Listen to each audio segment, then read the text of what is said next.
100కు పైగా దీర్ఘకాలిక సమస్యలకు ఎటువంటి ఆపరేషన్ దుష్ప్రభావాలు లేకుండా హోమియోపతి చికిత్స.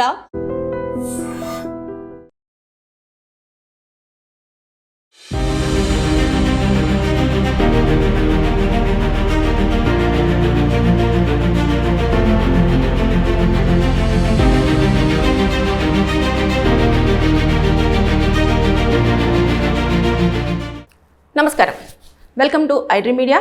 నేను మీ సంగీత.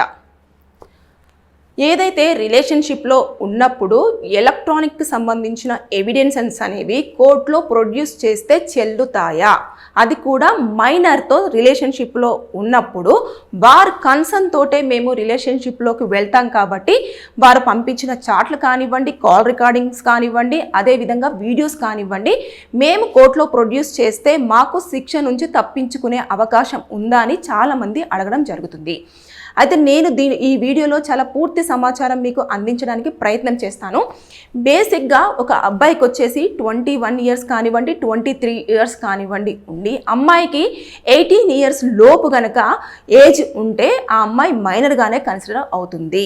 కాబట్టి ఆవిడతో గనక మీరు రిలేషన్షిప్లో ఉన్నారు అంటే ఆవిడ అప్పటి వరకు ఆవిడ మిమ్మల్ని ఇష్టపడుతుంది, మీతో చనువుగా ఉంటుంది, మీరు అంటే ఇష్టము అన్ని లవ్ ప్రపోజ్ చేసినా కూడా యాక్సెప్ట్ చేయడము ఇవన్నీ చేసింది. అయినప్పటికీ కూడా ఒకవేళ వాళ్ళ పేరెంట్స్ కనుక మీ పైన కేసు ఫైల్ చేస్తే పోక్సో కింద మీరు దానికి శిక్షార్హులే.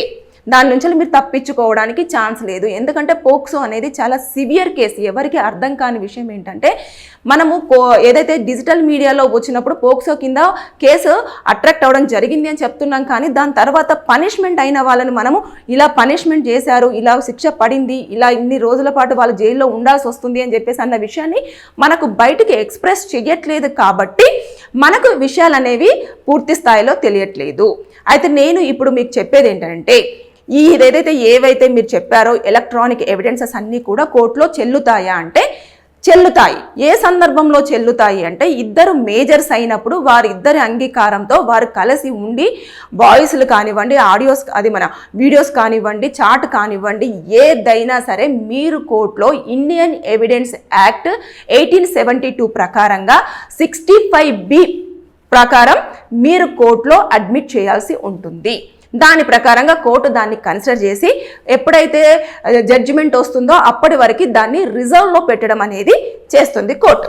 అయితే ఇప్పుడు ఒకసారి మనం మైనర్ విషయంలోకి వెళ్తే ఏం చేస్తారు అంటే కోర్టులో వాళ్ళ తల్లిదండ్రులు కేసు పెట్టినప్పుడు ఇద్దరిని పిలవడం జరుగుతుంది. మీ దగ్గర అన్ని ఆధారాలున్నా మీరు 65Bకి సంబంధించిన ఏదైతే ఎవిడెన్సెస్ అన్ని కలెక్ట్ చేసేసి దాని పర్మిషన్ తీసుకున్నా కూడా కోర్టు దాన్ని యాక్సెప్ట్ చేయదు. రీజన్ ఏంటంటే అమ్మాయి మైనర్ కాబట్టి మీరు ఆ అమ్మాయిని ఏదో ఒక రకంగా లోబర్చుకోవడమో లేదంటే ఏదో ఒకటి ఆశ చూపించో లేదు అంటే ఆవిడకు చెప్పరాని మాటలన్నీ చెప్పేసి అట్రాక్టివ్ చేయడమో ఇలాంటివన్నింటి కూడా అంటే వాళ్ళకు మెచ్యూరిటీ లెవెల్ అనేది చాలా తక్కువగా ఉంటుంది అనేది కోర్టు కన్సిడర్ చేయడం జరుగుతుంది. ఆ నేపథ్యంలో మీ పైన పెట్టిన కేసు అనేది ఎట్టి పరిస్థితుల్లో కొట్టివేసే ఛాన్స్ లేదు. అక్కడ అమ్మాయి లేదు నేను ఇష్టపూర్వకంగా వెళ్ళాను అన్నా కూడా దాన్ని కోర్టు అంగీకరించే ప్రసక్తి లేదు. అక్కడ అంటే తను ఏజ్ మేజర్కి రాలేదు కదా, మైనర్లోనే ఉండిపోయింది కాబట్టి ఎట్టి పరిస్థితుల్లో దాన్ని కన్సిడర్ చేసే అవకాశం ఉండదు. దాదాపుగా 10 సంవత్సరాల జైలు శిక్ష పడే అవకాశం ఉంటుంది. సో మైనర్స్ని ఎప్పుడైనా సరే లవ్ చేసేటప్పుడు ఆలోచించండి. మీరు ఎన్ని ఎవిడెన్సెస్ పెట్టుకున్నా సరే కోర్టు దాన్ని యాక్సెప్ట్ అనేది చెయ్యొద్దు.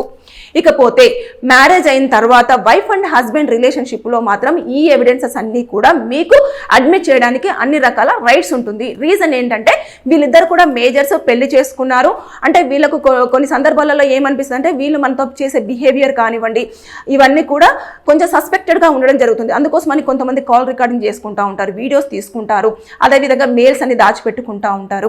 ఇకపోతే చాట్ కానివ్వండి ఇవన్నీ కూడా కన్సిడర్ చేస్తారు. అంటే సిస్టంలో ఉన్న డేటా కానివ్వండి, తర్వాత నెక్స్ట్ ఆడియోస్ కానివ్వండి, వీడియోస్ కానివ్వండి, చాట్ కానివ్వండి, వీడియో కాల్స్ కానివ్వండి, ఆడియో కాల్స్ కానివ్వండి, ఇవన్నింటిని కూడా కన్సిడర్ చేయడానికి అవకాశం ఉంటుంది. వీటిని కరెక్ట్గా కోర్టులో ప్రొడ్యూస్ చేస్తే మీరు దేనికి సంబంధించింది ఇప్పుడు చాట్కి సంబంధించినదంతా ప్రొడ్యూస్ చేయాలనుకుంటారు మీరు అంటే ఇప్పుడు హస్బెండో వైఫో ఎవరో ఒకరు వారు బాధ పెట్టారు, ఇలా మాట్లాడారు మాతో పాటు అని చెప్పేసి అని ఉంటే ఆ చాట్నంతా కూడా ఇక్కడ నేమ్ అనేది సేవ్ అయి ఉండకూడదు, నెంబర్ మాత్రమే ఉండాలి. ఆ నెంబరు తోటి మీరు ఆ చార్ట్ని అంతా కూడా ప్రింట్అవుట్స్ తీసేసి మీరు నేను చెప్పిన 65B ఏదైతే ఫామ్ ఉంటుందో దాన్ని అటాచ్ చేస్తూ దాన్ని కోర్టులో అడ్మిట్ చేయాల్సి ఉంటుంది.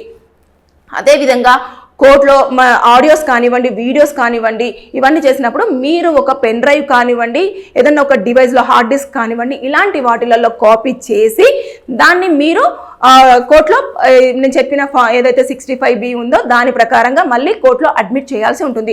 మీరు ఏ ఎవిడెన్సెస్ సబ్మిట్ చేసినా కూడా ఇది అనేది ఖచ్చితంగా 65B అనేది కంపల్సరీగా, అంటే కోర్టులో మేము ఈ ఎవిడెన్స్ ప్రజెంట్ చేస్తున్నాము అని చెప్పేసి అనేది మనం ముందుగానే ఏదైతే డ్రాఫ్ట్ చేసుకుంటామో కేసులో అందులోనే మెన్షన్ చేయడం జరుగుతుంది. మా దగ్గర ఇలాంటి ఎవిడెన్సెస్ ఉన్నాయి, మేము సందర్భం వచ్చినప్పుడు ఖచ్చితంగా ఎవిడెన్సెస్ అన్ని ప్రొడ్యూస్ చేస్తాము అని చెప్పేసి కోర్టుకి మనం ముందుగానే విన్నవించుకోవడం జరుగుతుంది. ఏదైతే మనం డ్రాఫ్ట్ రాస్తాం కదా, ఒక పిటిషన్ వేస్తాం, ఆ పిటిషన్లోనే ఒక పాయింట్ అనేది మెన్షన్ చేస్తాం.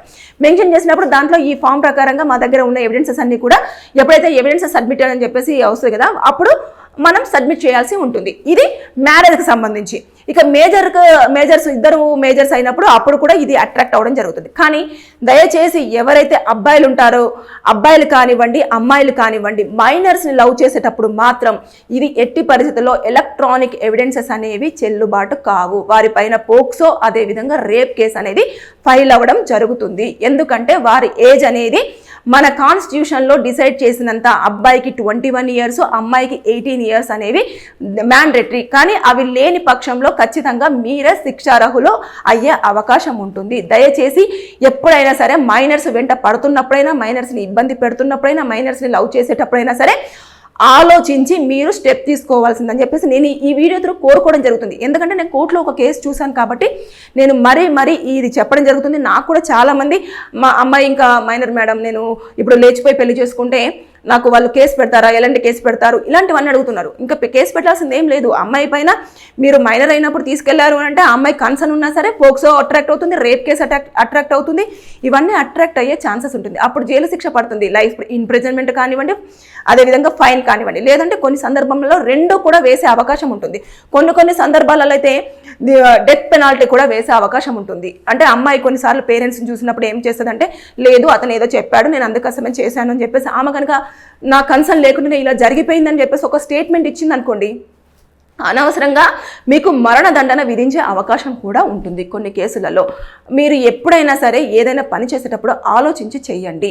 మైనస్ విషయంలో మరీ జాగ్రత్తగా ఉండమని బాయ్స్ కానివ్వండి, గర్ల్స్ కానివ్వండి, ఆంటీస్ కానివ్వండి, అంకుల్స్ కానివ్వండి, యంగ్స్టర్స్ కానివ్వండి, యంగ్ లేడీస్ కానివ్వండి నేను చెప్పడం జరుగుతుంది. దయచేసి ఎప్పుడైనా సరే మైనర్స్ జోలికి మాత్రం వెళ్ళొద్దు, వెళ్ళి అనవసరంగా పనిషబుల్ అవ్వద్దు అని నేను వీడియో త్రూ కోరుకోవడం జరుగుతుంది. మీకు కనుక ఏమైనా డౌట్స్ ఉంటే కింద కామెంట్ రూపంలో తెలియచేయండి. నేను దానిపైన వీడియో చేసి పూర్తి సమాచారం అందించడానికి ప్రయత్నం చేస్తాను. Thank you. నిజంగా ప్రస్తుతం ఉన్నటువంటి సమాజం దేనికి ప్రయారిటీ ఇస్తుంది? ఆర్థిక సంబంధాల చుట్టూ మాత్రమే తిరుగుతుంది. మళ్ళీ ఎన్నికలంగానే చాలా విరక్తి కలుగుతాను. మంచి అనిపిస్తుంది కదా, లేడీస్ కూడా ఛాలెంజింగ్ జాబ్స్ చేసినప్పుడు చాలా బాగుంటది. ట్రాఫిక్ అసిస్టెంట్స్ గా నియమించిన ట్రాన్స్జెండర్స్ అందరితో సాల్యూట్ చేయించుకుంటున్నారు. ఫుడ్ డెలివరీ ఇవ్వటానికి వెళ్ళినటువంటి డెలివరీ బాయ్ అనిల్ పై కళ్ళ ముందు